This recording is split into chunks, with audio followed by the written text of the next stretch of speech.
Division rivalry. I think the adjustments these teams going to make is going to be pivotal. So I think it's going to be high scoring. I think it's going to be some big plays based on the audibles that they call.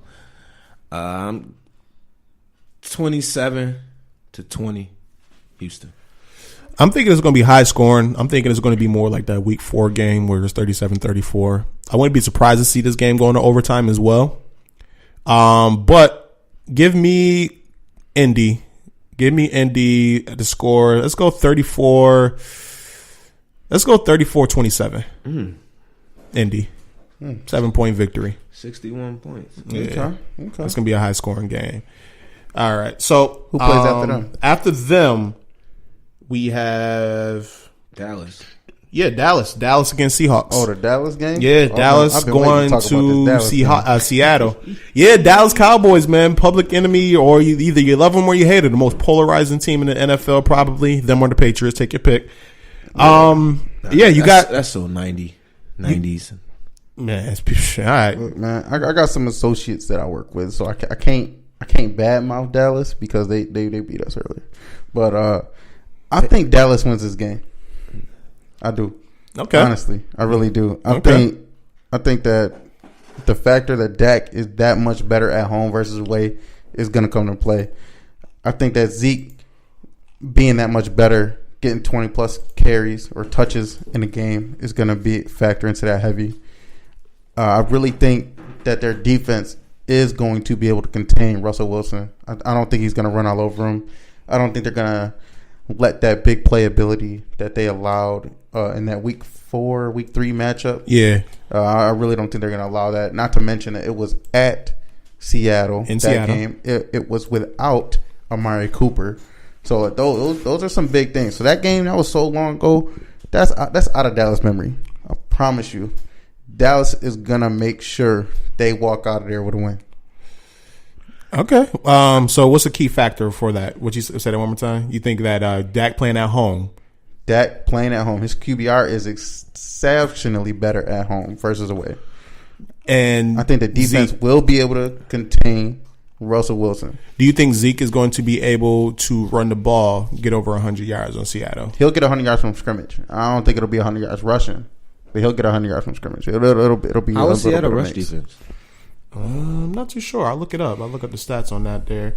Yeah, you want to give your take or you want me to go? This game is simple to me.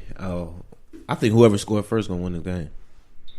I think it boils down to that. I don't think neither team can play from behind based on the circumstances and based on each team. Dallas defense is too good for them to get up in Seattle to come from behind. They get to run the clock out. And I believe if Seattle get up, I don't think Dak Prescott is good enough to pull off a comeback. Seattle ranks 13th in rush defense this season. So they're pretty solid. Giving up 113 yards per game. Right in the middle of the road. So. I mean, Seattle ain't no slouch, man. And only gave up 9 touchdowns this season. I think whoever scored first. I don't think either team could play from behind. Seattle, lo and behold, has the number 1 turnover ratio in the league. They I can believe it. Made 26 turnovers. They only gave up 11. And they led the league in rushing as well. Yeah, and then they play ball control. Russell Wilson doesn't turn the ball over. You got to remember, man, he's got experience. He's got a chip. You can't knock that. He's been to the Super Bowl twice. He's got a lot of experience. That's definitely going to play a factor. Coaching will probably play a factor because I feel like Pete Carroll. I think that he is one of the best coaches in these type of games. I feel you. Away, getting the best out of his players, being able to bring them into an environment like that and make sure they're ready for the game. Yeah, having a solid game plan. Few coaches that brought that college mentality in it, and it worked. It translated good. It worked. It translated good in the NFL. I don't see any team like down 10. How can Seattle come back down 10? Dallas defense, Zeke with the ball. How can Dallas come back from the down 10 with Dak Prescott forced to pass? I can see Seattle coming back down 10 more than Dallas because Seattle has the better quarterback who's proven playoff experience. That Dallas defense is serious. Dallas defense is serious. Don't get me wrong. Dak gonna get it done, man. So hold on, Nick. So who you rolling? Who's your pick? He said whoever scored first. Yeah, whoever scored first. But I got to flip that imaginary coin again. All right, go ahead. It's all 1-pointer, so it's tough. I hate Dallas. I'm a true Eagles fan, man. They killed us all in the whole 90s and all that stuff, man. I hate Dallas. I'm taking Dallas 28. I'll say 28-20. I think I'm going to take... Say it. I'm taking the Cowboys. Man. Say it. Man. What's the score? I should have bleeped it. I'm taking the bleep. You mean edit that out? You want me to bleep it? Yeah, the bleep means Cowboys, man. So all my Eagles fans, I'm sorry, man. I had to take the Cowboys this week. Yeah, I'm taking the Cowboys 17-13. 17-13 Cowboys. Okay. All right, so the Cowboys, they have one of the best defenses in the league this year. They got one of the best running backs in the league this year. Since the Amari Cooper trade, they've been, 7-1 or some crazy shit like that. Amari Cooper definitely made a big difference going on that team, gave Dak Prescott a true number one receiver, and it paid dividends. I think it was a linebacker, man. Yeah, Van Der Esch is a beast. I think the Cowboys. Van Der Esch stepped up with Van Der Esch, with Lee being out. And then who's the one? Jalen Smith. Yeah, he's back. He's fully healthy 54 from or something. He's fully healthy. He's nice. He's been playing well. That pass rush with Lawrence. Dallas defense, the Byron Jones. Anytime the Cowboys got a decent linebacker core, they play good. Yeah, they're solid. Dallas defense has been one of the top ranked units all season. Yeah. Like it was good when Sean Lee was there, but his thing was his availability. But there. with Dallas and Seattle, I gotta roll with the Seahawks. Reason being, one, I don't trust Jason Garrett in these situations. Oh yeah, he gonna blow something. Jason Garrett is one of those head coaches where he'll get you to the playoffs, and then all of a sudden he just calls a terrible game. I feel like Jason Garrett is going to come in here with a bad game plan. I feel like he's not going to have his players prepared as well as Pete Carroll is going to have the Seahawks. And on top of that, the Seahawks have Russell Wilson, who's been one of the best quarterbacks in the league since he's came into the league, and he has that playoff experience. And one thing that Seattle has that is very underrated is their receiving core is very solid. Tyler Lockett is a good receiver. Doug Baldwin is a good receiver. They have a decent tight end. And on top of that, they have a running game where if they can get it going, and it's a big if because Dallas is one of the top rush defenses in the league. But I got confidence that they can get that running game going. They can control the clock, and they can wear out that defense over the course. And I think they'll be able to go ahead and late in the game hit a big play to kind of seal it. I'm going to roll with Seattle on this game just from the aspect of veteran leadership and Russell Wilson, who's been there. I think they're going to have a better game plan. Pete Carroll's going to outcoach Jason Garrett. And I got Seattle winning this game. Give me 17-7. 17-7. It's going to be a close game. I think Russell Wilson's going to make a big play late, put them up 17-7. And then I could see Dak throwing an interception to end this game. Fun fact there, him throwing to Tyler Lockett, quarterback rating of 158.3. See, I didn't even know that, and I just felt it. It's some shit you just feel. Yeah. Yep, he threw 10 touchdowns, 0 picks while targeting Tyler Lockett. He's always open. Yeah, it seems like that, right? Dallas had too good of a season to me to go out first round. Yeah, that's true. But there's a lot of teams that have good seasons and just go out. Don't add up, right? And Dallas is one of those teams that just blow it. They just blow. Like Stephen A. Smith say they're accident waiting to happen, and I see it happening this upcoming tomorrow. I see it happening. He's just a Dallas hater, though. Yeah, that's a fact. Yeah, I mean, I hate Dallas, but I don't hate on Dallas. This is a difference. Yeah, I feel you on that one. know? Yeah, He's Stephen A. Dallas Smith, hater. he just hate on him. He get paid to hate Dallas. Yeah, exactly. So I understand it, but even Max Kellerman. Yeah, Max. Real quick, while we're on this subject, and this game is going to be great. This weekend there are going to be 5 starting quarterbacks that are black. First time in NFL history. Yeah, shout out to the black quarterbacks, man. wow. Yeah, so shout out to the black quarterbacks. That's excellence right there. They here. 5 out of 12. It's 12 teams, right? 5 out of 12 teams. And speaking of black quarterbacks, that is a good transition to Sunday's games. Okay. Where we have one of those black quarterbacks King Lamar Jackson, a black king.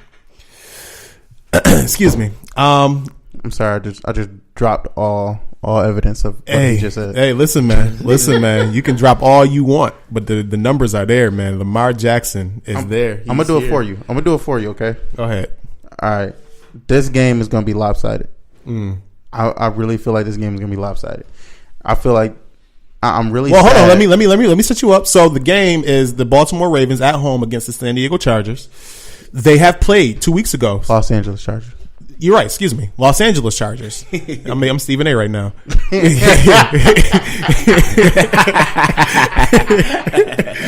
Los Angeles Chargers. The San Diego. Los Angeles Chargers. Traveling to Baltimore. Going against the Baltimore Ravens. And this is going to be a big game, man. They played 2 weeks ago. Very close game. Baltimore traveled to L.A. and beat the Chargers in L.A. And it came down literally to an Antonio Gates fumble and touchdown return for Baltimore to seal it. But watching that game, our defense literally dominated. Phillip Rivers had his worst game of the season. 2 interceptions, under 200 yards passing. Literally dominated. And then Lamar Jackson, ball control offense. The Ravens, since we put Lamar Jackson in this game as a starting quarterback, completely transformed our offense, and the man is 7-1 as a starter. Most rushing attempts by a quarterback in NFL history, and he started week 11. So I want to. That's amazing. I want to go to you, Ed. Well, Nick, let's start off with you first, Nick. Yeah. So let me get your thoughts and opinions on this game. You got the Chargers going to Baltimore. How do you feel about this game? Ravens defense, San Diego defense. I have to trust San Diego a little bit more in this situation. I think Chargers got a chance to be the dark horse in the AFC. They ended the season in subpar, but I really think 12-4. Dang, yeah, man. Who won it? Didn't they play the Ravens? Yeah, one of those 4 losses is against the Ravens. Let's mention that. Yeah, well, it's hard to beat the team twice. Yeah. So Last time it was it was in the Chargers' home in LA. Yeah, well, some games be for the spreads. But the Chargers are 7-1. On the road. Phillip, Lamar Jackson. No, they're 5-3. Chiefs are 7-1. The Chargers are 7-1 on the road. You're right. I'm drunk.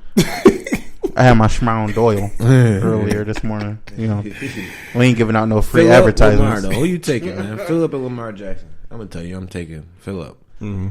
I mean, Phillip is one thing shy of a Hall of Fame resume. He's a Hall of Famer. He's a Hall of Famer. Yeah, he's a Hall of Famer. I won't give it to him right now, but it'll come. He's a Super Bowl away from being mentioned as like one of the top. He's just been porous as far as playoffs come. But his playoff resume is not good. It's not and good. that's where quarterbacks are defined. Facts. So that was the big thing we used to always say about Peyton Manning. He was a regular season god. The greatest regular season quarterback of all time, Peyton Manning. Couldn't do nothing when it came to playoffs. As soon as he got in the playoffs and started actually doing something, oh, bam, greatest all time. So instantly started that debate. What's your better play, you think? The quarterback that blows games or the quarterback that never been there? He's going to be the youngest quarterback to ever start a playoff game. Yeah, like pick your poison. So, but I feel like he can do enough to manage the game. I feel like that they have the number one defense at home. Like that's something that can't be overlooked. And I know they got Keenan Allen. I know they got Melvin Gordon. I know they got the Eckler kid. I know they got a good. Hunter Henry's coming back. Melvin Gordon's coming back. They got a really, really, really great offense over there. But we saw them get stymied at home in a position where they needed to win to possibly get number one seed, possibly win the division, and they absolutely buckled at home. Now they're going to be on the road in that environment in Baltimore, in an environment that not only is going to be hostile, but it's also going to be cold in January. Yeah, those are factors. That's not a dome that they play in. It's going to be cold. They're going to have to be able to run efficiently against a team that is top 5 against the run.